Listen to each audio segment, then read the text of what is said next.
Hello जी aspirants. तो क्या हम लोग फाइनल डे पे भी अपने 10-15 मार्क्स अभी भी बढ़ा सकते हैं जब सिर्फ एक दिन बचा है? तो दिस वीडियो इज फॉर दोस्त students who are going to write the exam tomorrow और मे बी डे आफ्टर। तभी देखिएगा, नहीं तो अपनी पढ़ाई करते रहिए। जब एक दो दिन बचे तो वापस से जरूर इस वीडियो को देखिएगा। The target of the video is how to improve the score on the exam day. अभी तक तुम सब लोगों ने सुना था 4 marks video, guaranteed marks video, shortcut videos. मैं वीडियो लेके आया हूं एग्जाम के दिन पे नंबर बढ़ाने का। जानना चाहते हो ना मैजिक, तो वीडियो को अंत तक देखना। अब देखो, समझो इस बात को, exam is game of confidence and patience. मंत्र यही है। मैं कुछ पढ़ाई नहीं कराने वाला, ना मैं पेपर लीक करा सकता हूं, ना मैं आपको तुक्के सिखा सकता हूं, ना मैं आपको गारंटेड मार्क्स दिला सकता हूं। But what I can tell you is what is really required to improve the score. Which लगे सर क्या बाबा ज्ञान दे रहे हो आप, but believe me guys, this is what is the crux. And I am not here to say कि आपका 100 नंबर बढ़ जाएगा, but that is where if you are confident and do not lose your patience in the exam, believe me 15 से 20 marks ऐसे ही बढ़ जाते हैं अपने आप। बिकॉज लास्ट में हमें किल क्या करता है? Anxiety, nervousness, loss of confidence, and that is what we have to maintain. So मैंने क्या करा है, I have made a quick PPT that whatever can give you anxiety, avoid it on the final day. Final day पे जो जो चीजें anxiety दे सकती हैं उसको अवॉइड करना है। जैसे कि पेपर में जाने से पहले हमें पता होना चाहिए कि हमारा सेंटर कहां पर है, ठीक है? और उसमें पहले पहुंचने से पहले ही हमें पूरा रास्ता पता होना चाहिए, where the centre lies, how to reach the centre. And on the final day make sure that you reach the centre in advance. बहुत सारे लोग बॉन्ड बनते हैं, नहीं जी 9 बजे का पेपर है सर, 8 बजे भी पहुंच जाएंगे तो चलेगा। नहीं भाई, क्यों? क्या हो जाएगा? आधा घंटा पहले और पहुंचो। Reach there at 7:30। 1.5 घंटा एग्जामिनेशन सेंटर पे पहले पहुंचने में आपका कुछ नहीं बिगड़ेगा। ऐसी कोई प्रिपरेशन, ऐसी कोई वीडियो नहीं होगी जो आपके मार्क्स ला देगी ये चीज। क्योंकि फाइनल डे अगर आप लेट पहुंचे, उस हबड़ा दबड़ी में सारा कॉन्फिडेंस खत्म हो जाता है। नेक्स्ट कहां पर लोग लूज आउट करते हैं? पढ़ाई कर रहे हैं, पढ़ाई कर रहे हैं। अरे भाई 2 साल से आप पढ़ाई कर रहे हैं, अभी समय है। क्या लेके जाना है साथ में? एडमिट कार्ड पे 4 पेज का इंस्ट्रक्शन आया है, ठीक है? वो ढंग से पढ़िए। कितनी रफ शीट्स हैं, ये आपका कौन सा बॉल पेन लेके जाना है। बच्चे कंफ्यूज हो रहे हैं, सर कितनी फोटो? अरे यार 3 नहीं 4 फोटो ले जाओ। पेन कितने लेके जाने? 3 पेन ले जाओ। पेन रख लेंगे ना साइड में, क्या होगा? So if you have to take extra, take extra. Sir कितने फोटो कॉपी निकालें? अरे 2 निकाल लो यार, कैसे सवाल पूछ रहे हो? ठीक है, आप वो काम करिए जिससे आपकी एंजाइटी खत्म हो जाए। जो जो उन्होंने मांगा है आपसे एक आईडी, आप 2 ले जाओ, क्या प्रॉब्लम हो जाएगी? बट कम लेके जाओगे तो प्रॉब्लम हो जाएगी। तो इसीलिए अभी समय निकाल लीजिए और प्लीज अपना एडमिट कार्ड को ढंग से पढ़ लीजिए, लाइन बाय लाइन। आप इतने सब अकलमंद हैं कि आप एडमिट कार्ड पढ़ सकते हैं, उसके लिए आपको वीडियो देखने की जरूरत नहीं है। और अगर आप एडमिट कार्ड की इंफॉर्मेशन ढंग से नहीं पढ़ सकते तो प्लीज बिलीव मी, आप फिर शायद क्वालिफाई करने लायक भी नहीं है। ये गलत बात है। आपका एडमिट कार्ड आपको पिन पॉइंटेड ढंग से पढ़ना आना चाहिए। मेक इट अ रूल, ठीक है? And be prepared. अब आ जाते हैं एग्जाम पे, आ जाते हैं। चलो एग्जाम पे पहुंच गए सर, हम सब कुछ रेडी होके गए थे, सब कुछ बढ़िया एडवांस में पहुंचे, सब कुछ हो गया, एंट्री बहुत स्मूथ एंड क्लियर हुई। Now be ready for any difficulty of any kind, ठीक है? कोई सी भी डिफिकल्टी आ जाए, कोई भी प्रीसेट दिमाग में नहीं लेके जाना कि सर मैथ्स बहुत टफ आती है, पर केमिस्ट्री आसान आती है, फिजिक्स और भी आसान आती है। पैटर्न कभी भी चेंज हो सकता है, पैटर्न कभी भी चेंज हो सकता है आपके लिए वो टफ बन जाओ, दूसरे के लिए आसान हो, उसमें भी हमें नहीं घबराना है। हमें कोई भी प्रीसेट माइंड से नहीं जाना है। हम अपना बिहेवियर वही रखेंगे जैसा हम लोग सोच के चलते हैं, पर प्रीसेट माइंड में डिफिकल्टी नहीं होगी। डिफिकल्टी नहीं है, डिफिकल्टी मतलब हम जैसे आएगी डिफिकल्टी वो ढूंढ लेंगे। क्यों? हमारा टारगेट क्या है? You have to select those that you can do. हमारा तो टारगेट है, हमें वो क्वेश्चन करना है जो हम कर सकते हैं। तो ये याद रखिए, चाहे वो आईआईटी का पेपर हो, चाहे वो नीट का पेपर हो, चाहे वो यूपीएससी का पेपर क्यों ना हो, प्रीलिम्स का पेपर क्यों ना हो, always there are easy questions which you can very easily do. आपका टारगेट सिर्फ उन्हें ही अटैक करना है, टू फाइंड दोस थिंग्स। अगली चीजों पे हम कहां अटकते हैं कि सर टाइम मैनेजमेंट नहीं हो रही है। टाइम मैनेजमेंट के लिए आपको बार बार बताया है, बड़े सारे टीचरों ने बताया होगा, मैं तो कब से गा रहा हूं, मल्टीपल राउंड मेथड लगाइए। 2 राउंड में पेपर को सॉल्व करिए। पहले राउंड में सिर्फ वो क्वेश्चन सॉल्व करिए जो शॉर्ट है, आपसे होंगे ही होंगे। तो 2 घंटे का एक राउंड और 1 घंटे का वो राउंड जहां पर आपने मार्क फॉर रिव्यू के काइंड के क्वेश्चन रखे थे जो ट्रिकी हैं, जो आपसे शायद सॉल्व ना हो। बट पहले राउंड में वो तीनों सब्जेक्ट में क्वेश्चन कर डालिए जो आपसे होने ही होने हैं, जो आपको पता ही है मेरे को आते हैं। उससे क्या होगा? पूरा पेपर में कॉन्फिडेंस रहेगा और 2 घंटे कैसे निकल गए पता नहीं चलेगा। एंजाइटी बनी जो होती है ना, एंजाइटी बन जाती है। वो क्यों बनती है? क्योंकि जब आप ऐसे क्वेश्चन उठाते हैं जो आपसे सॉल्व नहीं होते हैं, आप राउंड 1 में वो क्वेश्चन देखेंगे ही नहीं, तो एंजाइटी कम होगी। फिर आइए, अगर मान लीजिए आपसे फिर भी राउंड 1 में भी क्वेश्चन सॉल्व नहीं हो रहे, लाइन लगा के 5 क्वेश्चन सॉल्व नहीं हुए, तो एकदम से बीपी बढ़ जाता है, टेंशन बढ़ जाती है। हमें वहीं पर बैठे बैठे डे ड्रीमिंग शुरू हो जाती है। मेरे हाथ से मेरा कॉलेज गया, मैं आईटी चला जाना चाहता था, मैं पीछे रह गया।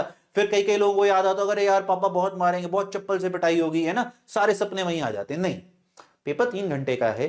पेपर जब तक ओवर नहीं होता, जब तक 3 घंटे ओवर नहीं हो जाते हैं, अगर आप वो यूज ढंग से नहीं कर रहे हैं तो ये आपकी एक और बड़ा ब्लंडर है आपके एंड पे। तो अगर 5 क्वेश्चन सॉल्व नहीं हुए तो that does not mean remaining 85 solve नहीं होंगे। तो बी पेशेंट, पेशेंट इसलिए वर्ड यूज करा था मैंने वहां पर।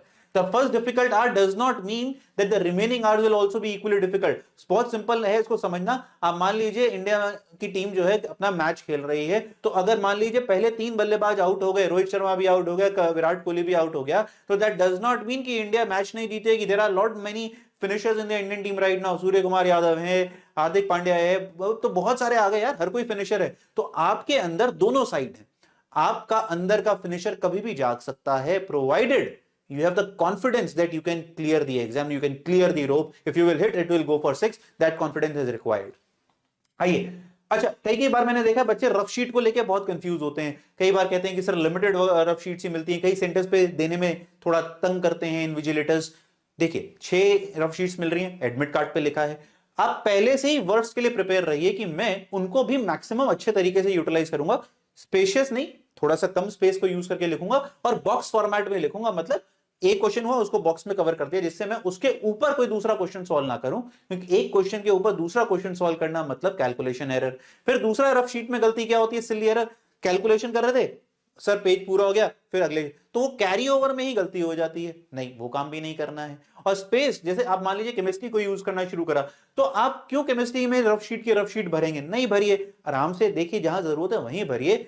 Be prepared for the worst. That's what I'm trying to say. But mostly 99% cases में आप अगर हैंड रेस करेंगे, बोलेंगे मुझे रफ शीट चाहिए, तो आपको इन्विजिलेटर देगा ही देगा। ठीक है, अच्छा, टेक 30 सेकंड ब्रेक। हो सकता है आपका जो सारा कॉन्फिडेंस है, जो प्लानिंग है, वो खत्म हो गई है, बट अभी भी क्या होता है, स्टेमिना खत्म हो जाता है बहुत सारे बच्चों का। वो क्या होता है, बैठे बैठे दिमाग ब्लैंक हो गया। तो इसलिए मैं एडवाइस करता हूं 30 सेकंड ब्रेक लीजिए, 1 आवर 30 मिनट्स बाद और 2 आवर्स 15 मिनट्स बाद। कैसा? Deep breathing in, deep breathing out, ठीक है ना। बस कितनी बार? 3 से 4 बार। इतने में आपकी जो एक होता है ना, हमारा माइंड एक तरफ फोकस हो जाता है बहुत ज्यादा, उसको हटा के ठंडा करना है और वापस से अपनी एनर्जी, नई एनर्जी, फ्रेश एनर्जी गेन करनी है। 15 सेकंड की एक्टिविटी बता रहा हूं, it has worked wonders for lot of you. Please do it and do not think that you are the only one who is feeling paper tough. कई बार होता है पेपर में क्या होता है, सर पेपर मेरे को ही टफ है। आसपास नजर दौड़ाई, आसपास देखा, अरे यार ये तो सब लगे हुए हैं क्वेश्चन सॉल्व करने में, मेरे को तो हो नहीं रहा। आपको क्या पता, आर यू कॉन्फिडेंट कि वो जो सॉल्व कर रहा है, साथ वाला, आगे वाला, पीछे वाला, वो सही सॉल्व कर रहा है? क्या वो पेपर पे बैठा कार्टून बना रहा है वहां पर बैठा हुआ पेपर में, उससे भी सॉल्व नहीं हो रहा है ना?